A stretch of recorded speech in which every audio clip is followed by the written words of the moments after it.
Christopher Nolan's The Odyssey has put a particular fantasy back in people's heads. Bronze horizons, water, gods, and a home one storm farther away. That has not turned Assassin's Creed Odyssey into a movie tie-in, and it has not made the two stories the same.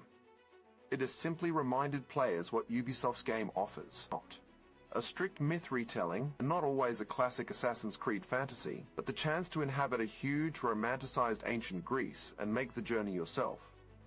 A film cannot make a good older game relevant by itself. What it can do is revive a fantasy people already miss. Greek myth keeps returning to the same questions. What does a voyage cost? How far can pride carry someone? And why does an island across the water feel so tempting? The Odyssey is a cultural trigger for that mood. It makes people want gods, ships, rival cities, monsters, and impossible miles. Assassin's Creed Odyssey is waiting with an answer that is interactive rather than nostalgic. That is Odyssey's real advantage. Ancient Greece is not a backdrop waiting for the plot. It is the proposition. You move through crowded streets, hard coastlines, forts on ridges, fields between rival powers, and cities that feel like destinations instead of menu markers. The game is not trying to be a museum. Its world is bigger, louder, and more theatrical than reality. That exaggeration gives every short ride the feeling that another story, contract, or strange local problem is over the next hill. The world does not just contain adventure. It invites you to look for it.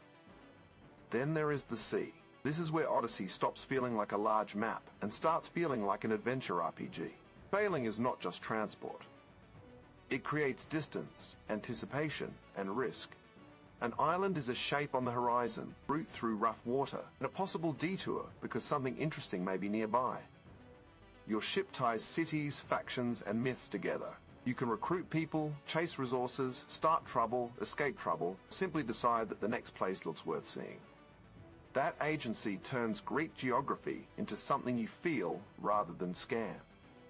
That freedom makes familiar Greek ingredients feel personal. Wars, mercenaries, rival cities, legendary creatures, family drama, and gods are all part of the fantasy. But Odyssey rarely asks you to watch from a safe distance. You choose which problem matters next, whether a fight is worth taking, whether a detour is worth the time, and how much of the world becomes your story. It is a sun-drenched, oversized Greek fantasy. That scale is why it connects. Ancient Greece feels beautiful, dangerous, and a little impossible. You are a traveler with a blade, ship, and too many tempting directions. But compelling is not the same as disciplined. Odyssey's biggest strength is also its fatigue. The map is enormous because it wants you to live in it, but that ambition becomes bloat. Progression interrupts momentum. An urgent mission can become a request to gain levels, collect gear, clear another activity, and come back later. Sometimes that gives you an excuse to wander. Sometimes it makes wandering feel assigned. Longtime Assassin's Creed fans have a fair complaint. Stalking targets, uncovering conspiracies, and moving through a focused historical story are not the center here. Stealth, assassins, and the Creed are present, but a much larger RPG often wants to be the main event. That is the key to judging Odyssey fairly. If you want a traditional Assassin's Creed game first, its detours can feel like a betrayal of the formula. If you want a Greek adventure RPG first, any become part of the appeal. The game gives you a country-sized playground for leaving shore, finding trouble, surviving it, and returning with a story. Nolan's film has not made that fantasy better by association. It has reminded people how hungry they are for it. Odyssey remains imperfect, overstuffed, and occasionally exhausting. It is also unusually good at making the ancient world feel open to you. That matters, even when it takes the long way around proving it.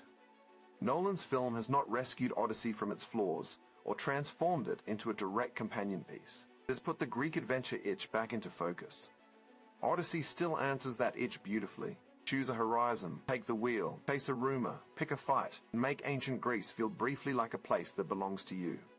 That is why people return. Not because it is the purest Assassin's Creed game, but because it remains one of gaming's most generous Greek adventures.